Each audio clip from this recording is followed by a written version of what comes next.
ഇപ്പോഴിതാ ബംഗ്ലാദേശിന് വലിയ താക്കീതുമായി ഭാരതം ഇന്ത്യ രംഗത്തെത്തിയിരിക്കുകയാണ്.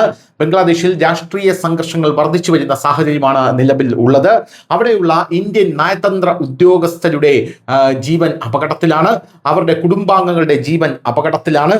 ഉടനെ തന്നെ ഇന്ത്യ അവരുടെ കുടുംബാംഗങ്ങളുമായി അടിയന്തരമായി നാട്ടിലേക്ക് മടങ്ങാനുള്ള ആവശ്യം ഉന്നയിച്ചിട്ടുണ്ട്. ബംഗ്ലാദേശ് ഇതിന് സമ്മതിക്കുന്നില്ല. അപ്പോൾ ബംഗ്ലാദേശിന് ഇന്ത്യ ശക്തമായിട്ടുള്ള താക്കീതാണ് കൊടുത്തിരിക്കുന്നത്. കുടുംബാംഗങ്ങളോട് അടിയന്തരമായി നാട്ടിലേക്ക് മടങ്ങി വരാൻ, അതായത് ഇന്ത്യയിലേക്ക് മടങ്ങി വരാൻ കേന്ദ്ര സർക്കാർ നിർദ്ദേശിച്ചു. ഫെബ്രുവരിയിൽ നടക്കാനിരിക്കുന്ന പാർലമെന്റ് തെരഞ്ഞെടുപ്പിന് മുന്നോടിയായി അയൽ രാജ്യത്തെ സുരക്ഷാ സാഹചര്യം വഷളാകുന്നത് കണക്കിലെടുത്താണ് ഇപ്പോൾ മുൻകരുതൽ നടപടികൾ എടുക്കുന്നതെന്നാണ് റിപ്പോർട്ട്. ധാക്കയിലെ ഇന്ത്യൻ ഹൈക്കമ്മീഷനിലും ബംഗ്ലാദേശിലെ മറ്റ് നയതന്ത്ര കാര്യാലയങ്ങളിലും സേവനമനുഷ്ഠിക്കുന്ന ഉദ്യോഗസ്ഥരുടെ ആശ്രിതരോടാണ് മടങ്ങി വരാൻ ആവശ്യപ്പെട്ടിരിക്കുന്നത്.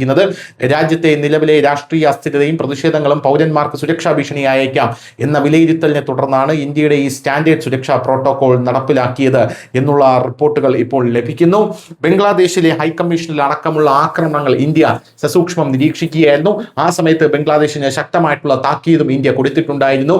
ബംഗ്ലാദേശിൽ വീണ്ടും സംഘർഷം പൊട്ടിപ്പുറപ്പെടുന്ന സാഹചര്യത്തിൽ ഇന്ത്യയുമായിട്ടുള്ള വിരോധം ബംഗ്ലാദേശിലെ മതമൗലികവാദികൾ കാണിക്കുന്നത് ബംഗ്ലാദേശ് ഹൈക്കമ്മീഷണറിലും ഹൈക്കമ്മീഷണറോടും അവരുടെ കുടുംബാംഗങ്ങളോടുമാണെന്ന് ഇന്ത്യ കൃത്യമായി മനസ്സിലാക്കിയിരിക്കുന്നു. ഇതേ തുടർന്നാണ് ഇന്ത്യയുടെ ഈ വലിയ നടപടി ഇപ്പോൾ പുറത്തു വന്നിരിക്കുന്നത്.